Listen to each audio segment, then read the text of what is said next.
Malaysia আমাদের খুবই একটা important source of recruitment, overseas recruitment.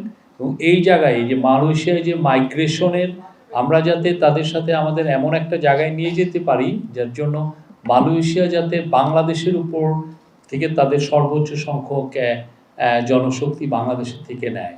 তো এই বিষয়ে অনেকগুলো আলাপগুলো হবে এবং এইটার আলোকে কিছু এগ্রিমেন্টও সাইন হবে। ওইখানে ফোকাসটা ছিল, মূল ফোকাস হচ্ছে মাইগ্রেশনের বিষয়ে আলাপ। দ্বিতীয় ফোকাস হচ্ছে ইনভেস্টমেন্ট। আপনারা জানেন মালয়েশিয়ার ইকোনমি ইজ বুমিং, তাদের কোম্পানিগুলো অনেক বড়।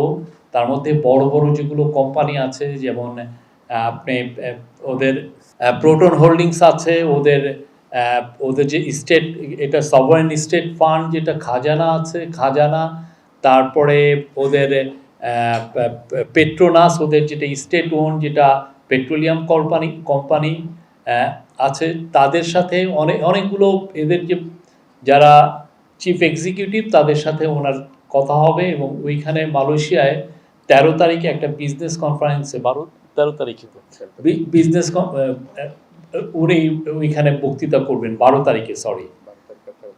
আর 13 তারিখে উনাকে একটা মালয়েশিয়ার যেটা ন্যাশনাল ইউনিভার্সিটি কেবাংসাং মালয়েশিয়া, তার তরফ থেকে স্যারকে একটা অনারারি ডিগ্রি দেওয়া হবে। এবং ওই অনুষ্ঠানে আমরা আশা করছি আনোয়ার ইব্রাহিম, মালয়েশিয়ার যিনি প্রাইম মিনিস্টার, উনি থাকবেন। এবং মালয়েশিয়ার একজন সুলতান, আপনি জানেন মালয়েশিয়ার যে সুলতান যিনি কিং হন, এটা একটা রোটেশন বেসিসে হয়, প্রভিন্সিয়াল যারা সুলতান তারাই একসময় যে কিং হন, তো একজন সুলতান থাকবেন।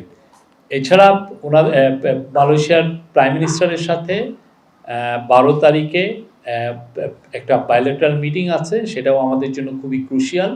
তা আমরা আশা করছি মালয়েশিয়ার সাথে যে আমাদের সুসম্পর্ক আছে সেটা একটা নতুন উচ্চতায় অধিষ্ঠ হবে।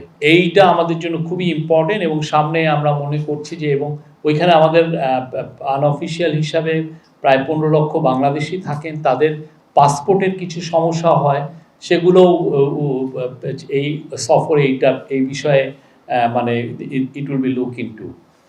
তো আমরা আশা করছি এটা একটা খুব গুরুত্বপূর্ণ সফর এবং খুব